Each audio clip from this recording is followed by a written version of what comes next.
Hello everybody, it's Marc and Marcelo with another episode of Marc and Marcelo. We're here at the Patek Philippe exhibition. I don't know the name of this thing. Let me pull my phone out of the pocket because I have a little app that came along with this. I think this is the Patek Exposition Museum. Normally they do this kind of events once a year in different countries. If I'm not mistaken, they did it in Dubai. I think last year they did it in Hong Kong, I think. This year is here in Japan. And by the way, is the first time ever that Patek take the biggest amount of the watches from the Geneva Museum. Yes, it is. Overseas, outside of Geneva. So Japan is the first country ever to get the biggest amount of exposition watches. So before you get too deep inside of it, let me do my introduction, which might be a lot more cleaner than his. The title of this event is called Watch Art Grand Exhibition, Discovering the World of Patek Philippe. And this event took place from June 10th until June 25th of 2023.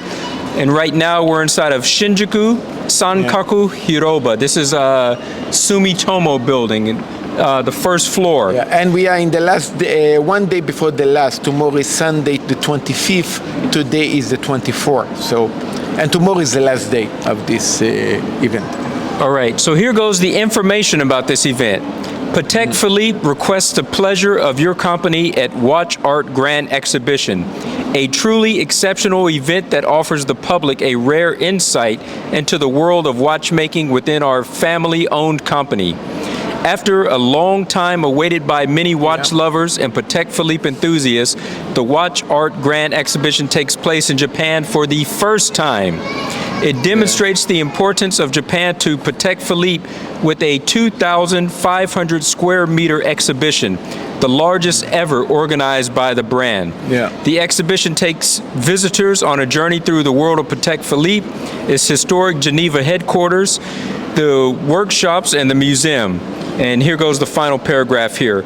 Our new commemorative collection is showcased together with over 400 unique and historic timepieces celebrating tradition of innovation and independence, art and craftsmanship, aesthetics and passion, values that have defined the Patek Philippe brand since 1839. Yeah, now here's the thing. They look so friendly and warm by the exposition explanation that you just read. Yes, it does. But they're not that warm and opening the way it sounds, you know. Right. I mean, they're pretty kind of... you could say that word if you want to say it. Just don't say the F-bomb. But like assholes? Yeah, they're assholes. Yeah, pretty much assholes. They're very snobby event, I can say. I mean, 50% of the people here are VIPs. The other 50 are super VIPs. Right. Instead of calling it Watch Art, they should have called it Reeks of VIP. Yeah. And we did see a lot of people with extraordinary expensive rare Pateks on the wrists. Like we're talking Nautilus, World Times, Aquanauts. I mean, everything that we dream of getting, they already have it. So it was like they were looking in the window and like, oh, this is nice. By the way, I'm wearing my Platinum Daytona. And I'm wearing the same thing that I usually wear, the Explorer 2. Yeah, but I'm wearing a Platinum Daytona as a FU show-off watch that, comparing to the people around here, it looked like I'm wearing a G-Shock. I'm not sure. Very frustrated. Well, listen, your watch is just as expensive as theirs. No, but whether from the boutique or from the secondary market, your watch is just as expensive as theirs. Here is the thing. The watch itself, this Platinum Daytona, is expensive as some of the watches that we saw, comparing to a Nautilus, comparing to a World Time. Yeah, for sure. But the difference is that for you to get a Nautilus that maybe was even the half price of this one, you need to buy half of the boutique, like spending maybe like $1 million just to get that watch. Right. You know, so it's completely different. I mean, in regarding of relationship and regarding of is almost unattainable. Is almost impossible to get a lot of the watches that we saw. Yes. I mean, like 99.9% of the watches we saw is unattainable. Well, it's just about as hard to get from them as it is from Rolex. No, What do you want to say? No. And I'm sorry. Yes, you know that I have a relationship with one boutique, but regarding that, they still look at you. They still give you the option of you getting. By the way, you are very close to get the Explorer 1. You know that. Yeah. With our, forget about this. With Patek. Patek, they wouldn't even. Well, I'm looking for you. a Submariner, not an Explorer 1. Yeah, but I'll take anything Rolex gives me, to be honest with you. But they wouldn't. Rolex still can look at you, you know, and one day she can come to you. Hey, what do you think about the Datejust? You still can say, okay. Here, they wouldn't even offer you a Calatrava. Yeah. Right. It's like nothing. That was very frustrated. I felt very. I just felt frustrated being inside of this place. It was very snobby. Yeah. It was ultra snobby. Yeah, it was. And they got ultra super ultra VIPs running around this place. And it's talking about the V. Yeah, continue like 100 V's. Yeah. And there's actually people that are personal tour guides. Yeah. For people that are already purchasers of the brand that are thinking about their next piece. So they're chauffeuring these guys around, individuals chauffeuring another individual around, showing them different pieces, saying, oh, this one does this one has this musical chime to it, and yeah, just giving the play-by-play of all of these watches so that they could think, this is where I'm going to spend my next $100 million on this one. Yeah. Right. And man, half of these, I'm not even sure if I want to say that, man. It makes me feel like I'm racist or something. Half of these people inside of here are not even Japanese. You know what I'm saying, bro? Yeah. It's a bunch of people from somewhere else with a lot of money. Yeah, a lot of them actually look at us right now. Yeah, what the hell are we doing now? Yeah, pushing their weight around, man. Holy shit. I'm like, damn. By the way, guys, soon, I mean, Marc, in this video, going to add, we have a live footage of what's going on in Geneva in a screen that is probably 1,000 megapixels. I mean, yeah, probably. How many pixels? I don't know, but it's a high resolution screen. Yeah, it's huge. Yeah, right behind us to my right, only about maybe 20 meters or so. There's a big screen that's about a theater size, and it's showing Geneva live. Yeah, it's like... It's nice. I'll show it to you. It's like insane. I mean, could they turn? No, you're not going to turn. I'm just gonna intercut the footage inside and overlay it. You guys will see it. You guys are going to see it. It's like it's ridiculous. Wow, that was tiring. It was tiring. We've been like 1 hour and a half, I think, and I feel like I was here like 20 hours. Right. So with them having over 400 pieces on display, I tried to run through here and take one photo of every single watch that they had, and I think I covered a little bit more than half. But by the time that I made it, like, you know, to 3/4 in, I just got tired, and I'm like, I'm not doing this anymore. Okay. I'm not playing this game. Okay, guys, listen. Completely not related to this video at all, to basically what we're talking about. I am a chef. Yesterday in my restaurant I was actually preparing some sausage. Not that it's interesting for you guys, but you know, I was from 10 o'clock in the morning making this sausage. It came up to be like 300 sausage. Up to 2 o'clock in the morning, working all this day doing this sausage. It was a hassle of a work. I'm super tired of it. Today here, 1 hour, I felt the same. Right. You know, this is basically for you guys to understand. I am tired in 1 hour here watching these watches, like yesterday, working 16 hours making sausages. Right. You know? It was... yeah, it's exhausting being here. And to my left, which is also off camera, there's also a gift shop inside of here that has like an exhibition type book that shows all of the exhibition pieces by that they the have way, inside of here. by Let the- me finish what I'm going to say. Yeah, yeah. They have a book that has all the pieces that they displayed inside of the book so that you can read about each piece individually, No. but it's only in Japanese, But unfortunately. one more thing, I mean, you can put it in this video or not, but we should buy it because also Buy the book? Yeah, yeah, because mommy also told me this is going to be A collector's collectible. item? Of course. If you So- listen, I And gotta it's give you worth it. some advice. If you buy a book for yourself, I'm going to buy now. yeah, don't really read it and don't really touch it too much, because I'm looking. I see. You know, keep it as a collectible piece. they have one display book, right? You Yeah. know, the rest of them are inside I of see. let me finish. All of them are inside of plastic, but they got one that's a display book so that you could flip you through. can know this- what's going on inside. Yes. Okay. The cover of it has like some little gold foil font on there. You know, it says Yes, Patek yes. Philippe in gold. I noticed that the gold is starting to flake off on the cover.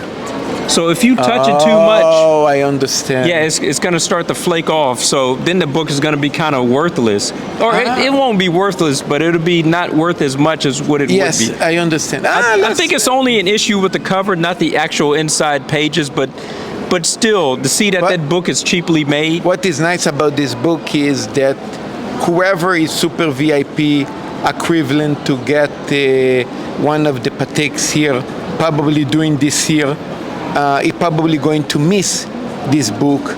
And maybe I can be the asshole they're going to offer that guy the book for a premium.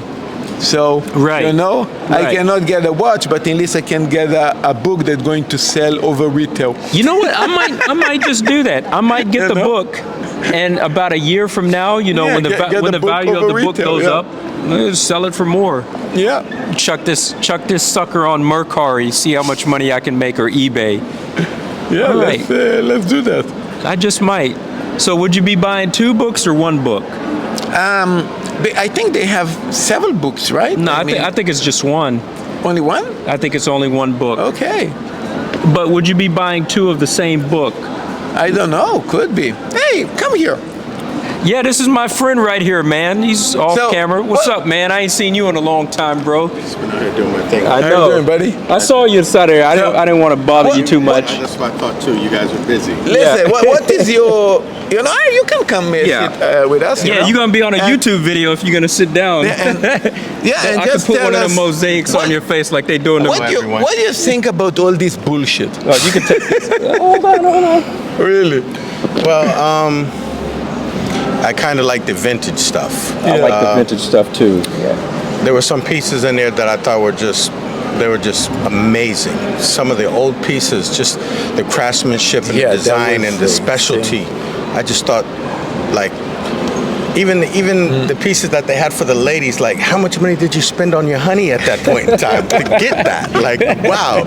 You know, and then there's just pictures of the royalties, and you'd be like, they had slaves. They got that for free. Got it. You know, so Man, that was painful to see. You know, I mean, I saw watches there that is like, look, we know there is a lot of rich people in the world, but damn, this is not a hobby for poor people. You know, well, like my son always says, if you have your shit together, it's yours. You know what I mean? I don't look at it like that. I look at it like everybody deserves something beautiful. Right. Yeah. You understand? And in order for them to display that opulence, someone's got to pay for it. Yeah. All right. Definitely. You know, whether they had the means by honest hard work or Right. God in some other way, someone paid for them to create that beauty. Yeah. So I'm not mad at them for that. I celebrate that. But yeah, there's some pieces in there like me and my wife, we had looked at some sections. I was like, yeah, we could take all of those. Those are adorable. And she was like, right? But like you said, though, for the average folks, you know what I mean? We get to sit back and enjoy. Yeah, you know. this is. Yeah, man. When I was running through the place, man, after so much time, it just started reeking of VIP for me, and I was like, man, even as much as I love collecting watches, I was like, I just don't feel right being here. And these people, it's like, I just can't even put it into words. You're wearing a Rolex as well, right? No way. I can't afford that. But it doesn't mean that I don't inspire to do those things. You know what I mean? I love the beauty of it. You know what I mean? That's what it boils down to me. It does reek of VIP, very high privileged individuals. Man, we saw, you know, it's like almost 80% Chinese here and other countries as well. Everybody with their escort, VIP, personal escort. I mean, listen here, right? You know, it doesn't even go to how much is it? It's like, I like it, I take it. I want the way it. it's supposed to be. Know?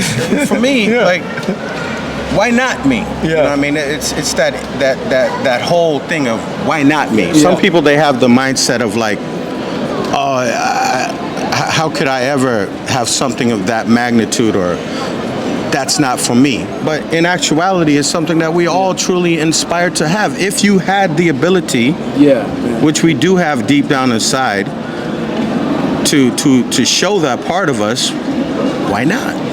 You know something about Marc. Marc is actually, I mean, we talking about watches, but we're also talking about luxury things like suits and whiskey. Wonderful. And Marc is very much into whiskeys. And drink it as much as possible. listen, and 2 weeks ago, we've been to in Ginza. They actually had a whiskey museum. Yes. Man, I saw. How am I going to put it into perspective? I have watches that cost thousands of dollars. And it was bottles of whiskey that cost basically 10 times more than my watch. You know, I nearly was looking in my watch and looking in a bottle and say, man, you can just drink now. Is that There's a platinum Daytona. Yeah. What? Platinum Rolex Daytona, yeah. Beautiful. Okay, you see this? Yes. I saw a glass that take this out of the water. A glass. You just drink it and you throw it the watch. Yeah, essentially. So It's like it's like $500,000 bottle. $500,000 bottle of well, whiskey, one of those of bottles, juice. one of the bottles were $1 million. One dollar, yeah. one was $1 million for juice. Imagine that. Now, hey, again, I get it. If you can afford it, and you're probably not going to live forever, and it would be nice for you to die one day knowing that you drink $1 million whiskey. Okay, here we go. But you know, Did you purchase your watch for an investment or just a showpiece? wow. In my case, I got the watch as investment because I unfortunately don't make that much money, and the watches for me is also a piece that I want to enjoy wearing it, and when I'm going to sell it, I still can get a little bit more than I pay for, even so that I could get way more if I wouldn't wear it at all and put it just in the safe. But of course I want to enjoy the piece, so I do wear the piece, even so that I lose much more because I scratched the thing, I read the thing, but you know, still something that I wanted to enjoy. I feel you. It's like if a person buys a Ferrari and they never drive it. Yeah, so I want to enjoy it, and you know, comparing Each to his own prerogative. Yeah, You know what I mean? Exactly. Comparing to somebody that just stick it in the safe and never even knew what you have, and one day, oh, sold it. Why you bought it, almost? You know, like enjoy it in this. You know. I don't know. Like for me, if a particular item has a historical or it's going to be something that's noteworthy in the future, possibly, I can understand putting that away because maybe it's not my selfishness to take that away from other people to enjoy the freshness of it or the way it's made or for them to enjoy that. So to be a connoisseur at that point in time, there's nothing wrong with that. I don't see anything wrong with that. Yeah. This is a nice perspective, a nice way to look at it, yeah. What is your thoughts? No, Yeah, hook me up with the mic, man. You're the one that drinking whiskeys for thousands of bucks. Delicious. Yeah, it is. It is delicious, but Can I taste it? but at some point in time, the return on investment, is that the word that I'm looking for? Just ROI? I don't think that's what I wanted to say necessarily. Just, you know, the taste can only go up and improve so much based on the price that you're paying in to get it. Yeah, your return investment is not. It's gonna. Yeah, I just can't look. I can't find the words right now. It's on the tip of my tongue. It reminds me of ETFs. Yeah. You think so? Well, you know, how much is a company truly worth? Now, if you have every individual, all these wonderful people walking around and they know that they're chasing a return, correct? Yeah. Right? Right. They're going to pour their money into that same particular ETF.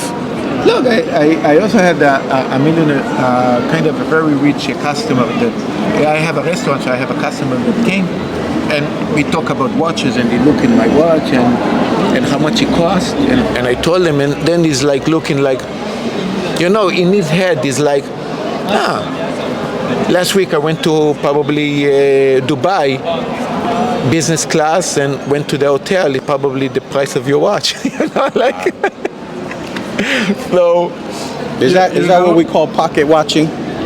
I don't know. I guess so, right? I mean, you own something that for you is so precious and expensive, and you work your ass off. You spend so much money, and you were looking at this every day, like, wow, look how much money I have. And then you have a guy that basically for him is a bus ticket and a you know, like a ticket in an hotel, right? Right. Is that Mark? Do you think that's pocket watching or what? We gotta be real about this. You know what I'm saying? Because it's like, okay. So you're just an average person and you're like, well, I want to buy this usual car with the leather seats, the sunroof. I want to put some rims on it and a little spoiler kit on it. You know what I mean? I increased the sound system on it. You gonna hate on them too? We got to put it in perspective. Yeah. Right. Yeah. You know what I'm saying? Average person is doing a big thing. Yeah. You know what I'm Yes. saying? That's big. You know Exactly. what I mean? And another person that they're able to do these exotic things that we just like, wow, that's amazing. I just look at it all as perspective. Right. You know what I mean? Right. Yeah, I agree.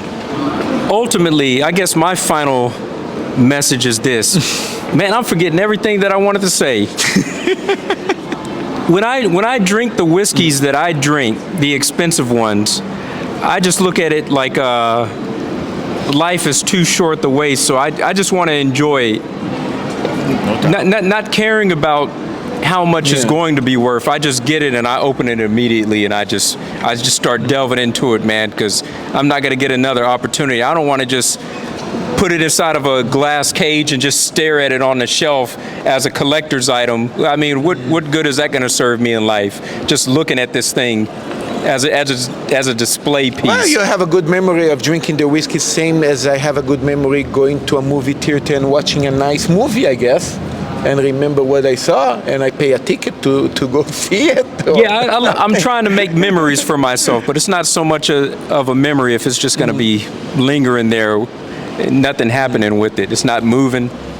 Well, I think alcohol is a consumable, like edible or something like that. Right. Well, I consider everything a consumable. I mean, I don't mean I'm going to eat the watch, but I mean, I'm talking about usage. Yeah. Yes, cigars. So, like, everything, you guys' watches are on point. You know what I mean? They're fabulous. Yeah. You know what I mean? But that's all relatively. Yes. You know what I'm saying? People who can afford the watches in there, they sit down with us. You might look at their watch and say, "Oh, wow." Right. You know what I mean? I would. Mine's just what? Tokyo brand. Nice. You know what I mean? It's just Tokyo brand. It still tells the time. I'm still chilling. Right. I'm here Right. down here with you guys, cooling out. It's a wonderful day. You know what I'm saying? So it's like, again, for me, if it was a Ferrari GT 250, I'm not touching it. You're not touching it. No. It's You don't want to take it to the track and just open it up. Are you crazy? Why would I do that? I want to get some scratches on there, crash it a little bit. Hell no. You'd die happy, man. I wouldn't die happy. I'd be disappointed with myself. You would die. You would die. You would die. I would be disappointed in myself. Like, that car will be here long after I'm gone. Okay? Right. That particular piece of history, that elegance, that beauty, the craftsmanship with it. You know what I mean? It's like someone who takes a Ferrari Enzo and they put their work on top of it. Right. And you're like, oh, that's kind of, you know, it's like, why are you destroying it? that says Enzo. Who are you? Look, You know, if the car was crashed up, and mark, if it was crashed up, and you know, Right. you had to fix it back up, please put your touch on it. You brought it back to life. But if it's just a true piece of artwork, I don't think that, you know, we should alter it because we didn't put in the idea. It didn't come from our imagination to put our touches on it. You know what I mean? It's like if someone makes a painting and they take an eraser and they put their own work on it, you're like, yeah, what the hell did you just do?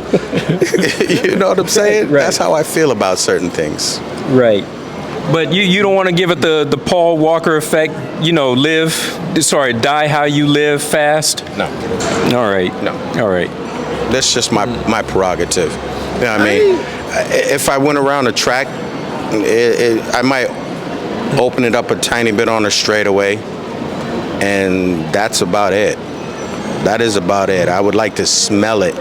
You know what I mean? Yes. If the right people were videotaping it and it people got to see it and hear it, you know, that's like me sharing with them.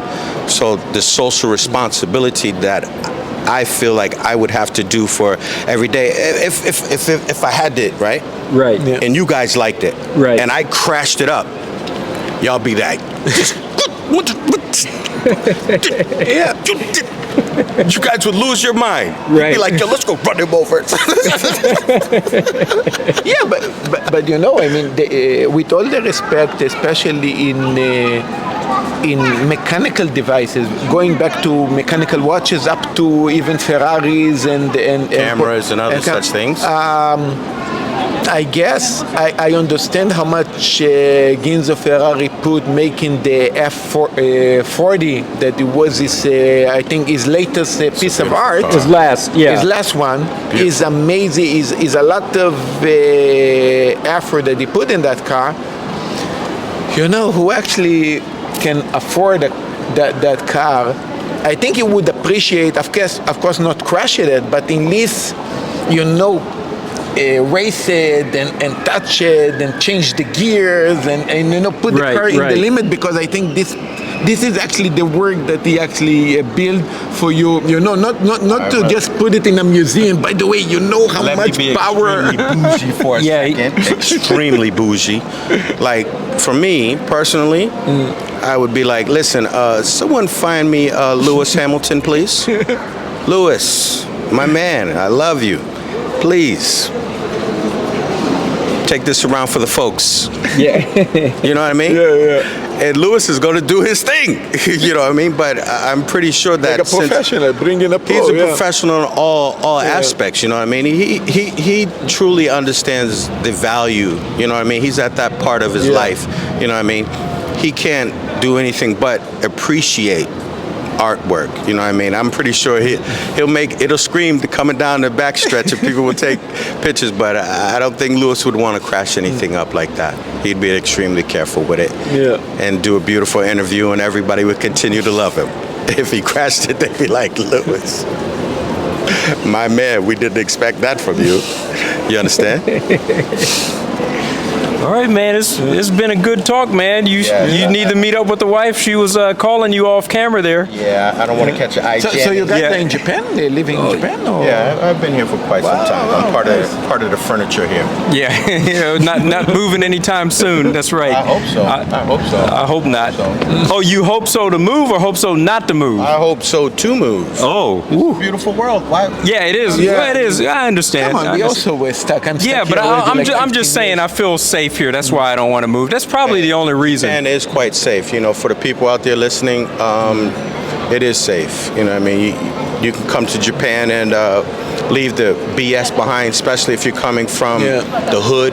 Yeah, from the Bronx, Hey, man. I ain't trying to go back to the Bronx. Talking about the hood, yes, Japan is safe, but as you know, you're probably here for several years, you know that you have the shady areas and places that, if you're not careful, you're going to get the mug and you're going to get the... But, you know what I'm saying? But at this point in life, you know, why would you want to associate with that nonsense? Why do you want to even go around it? Yeah, why do you need to walk through that neighborhood of Kabukicho or whatever? I'm looking right past that like, I'm sorry, this is Japan. You're trying to tell me I have to go see that part of Japan? Sure. I'm sorry. I'm not going over there. You know what I mean? There's no need. I'm like, it sucks to be you. Yeah, I don't want my friends in New York inviting me back to see their hood. I'm not trying to see your hood. Because we're talking about, you know, with people around the world, Right. and people might come to Japan. Hey, Japan is safe, you know. Let's, you know, go everywhere in Japan is great, but, you know, they need to... Look, even if, you know, talking even about the state, even in the state, there is places that I can put my jewelry in the table and nobody going to touch it, you know, if you go in the right where's places. that? Oh, yeah, I don't know about that in the States. Yeah, I don't know where you're going with this story, but yeah, give us the end of it, of what you're trying to say, because I'm not believing that. I will have to second that motion, Mark. All right. Let's bring this thing home, man. Let's wrap it up. What is your final thoughts of this show that you saw today, of this exhibition? Well, for me, I really thought that the craftsmanship from yesteryears was amazing. I loved it. Just the detail and how much effort it took to make those pieces. And zooming up to the up-to-date stuff, it was very nice. Some of it was definitely like Beyonce, Jay-Z type level stuff there that, wow, I was like, look at that. But all in all, I like the older stuff. Well, All right, Marcelo, don't go off on a tangent. Final takeaway from today's exhibition. What did you think?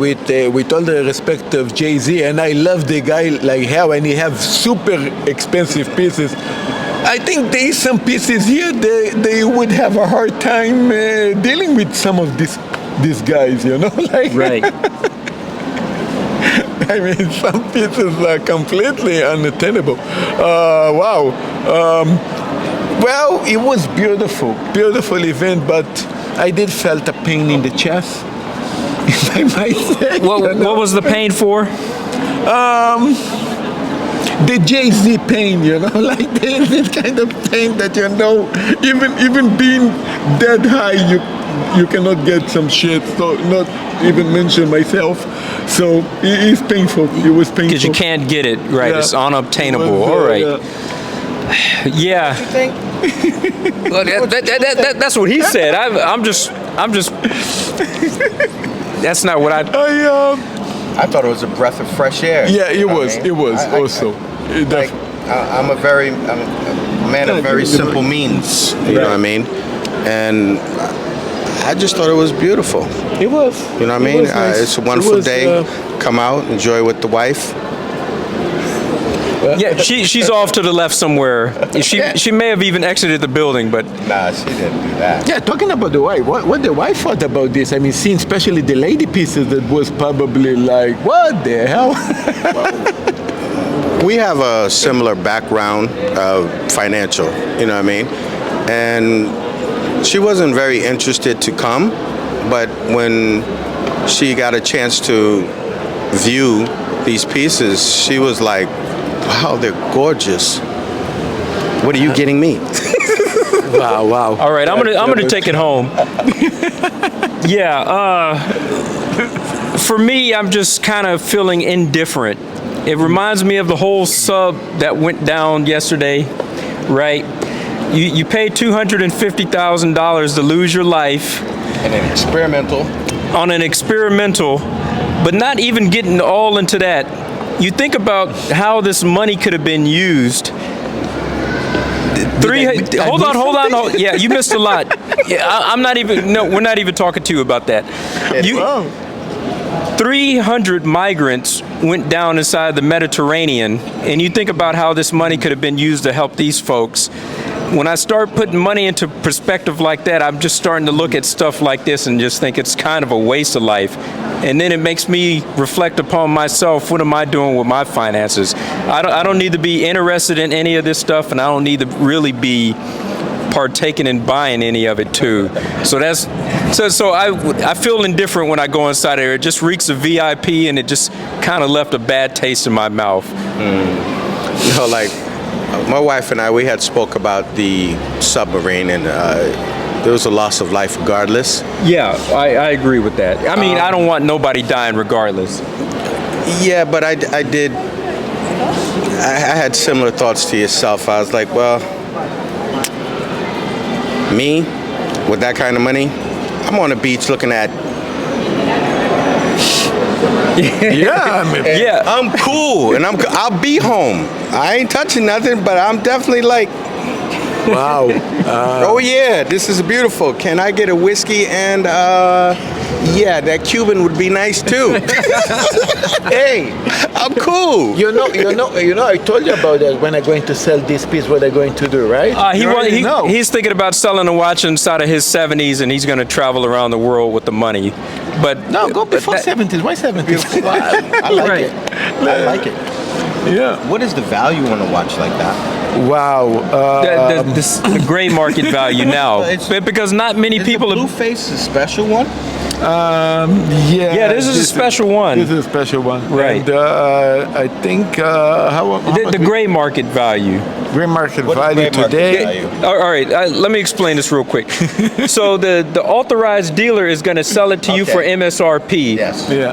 They will sell this watch to you for $75,000 and not a penny over. This is Yeah. how much it costs if you get it from Rolex. Yes. But less than 1% will be able to get it from Rolex because they only have a finite number of pieces of this that they make. Can you get on a waiting list or something like that? In Japan, yeah, that's too long of a story to get into. But for long story short, let's just say no.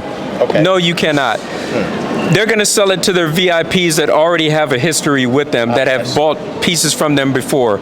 So the best way to get this watch is somebody that bought it from Rolex and then they sold it to the gray market so that they can make a profit for themselves. Excellent. So a secondhand store, how much is this going to cost?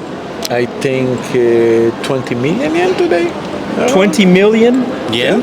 Yeah. So He's saying $1,000.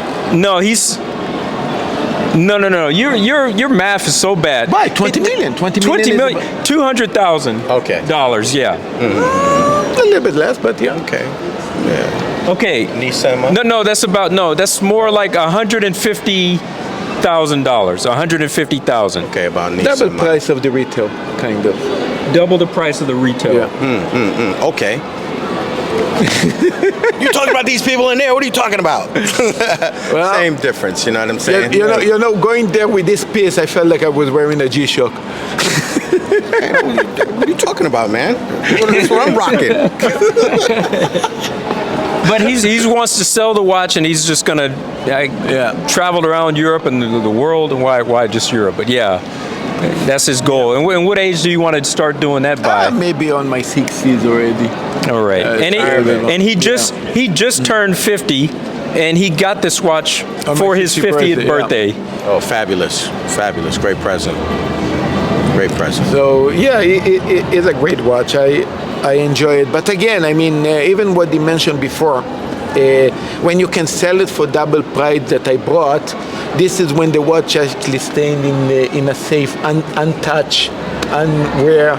When you do wear the watch, and you know what I do with the watch, I scratch it, I hiking with it, everything. So yeah, I'm probably going to sell it probably close to the retail, maybe a little bit more than retail, but very close. So I'm losing this 70 plus K over just because I wear it, and I'm okay with it.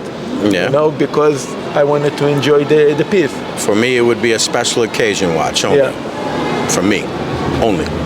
I'd be breaking it out when, all right. Anniversaries. that's it. If I need to go black somewhere, black tie events, right? And I need to represent, I'd break that out myself personally. I wouldn't wear it as an everyday. Plus Sarah Especially if we was in America. Right. Oh, especially. You know, I I believe of that. Sarah Yeah. front, you know, just kind of make sure it Put some doesn't wrap break. on there. Yeah. Anyways, man, I need to wrap up this video. It's too long, man. Wrapping it up, taking it home. Anyways, I'd like to thank you guys for watching. Salute to you wherever you may be out inside the world. And as always, gentlemen, you guys know what to do. Keep it classy. We're out. Yeah. All right. Good place to end it. All right.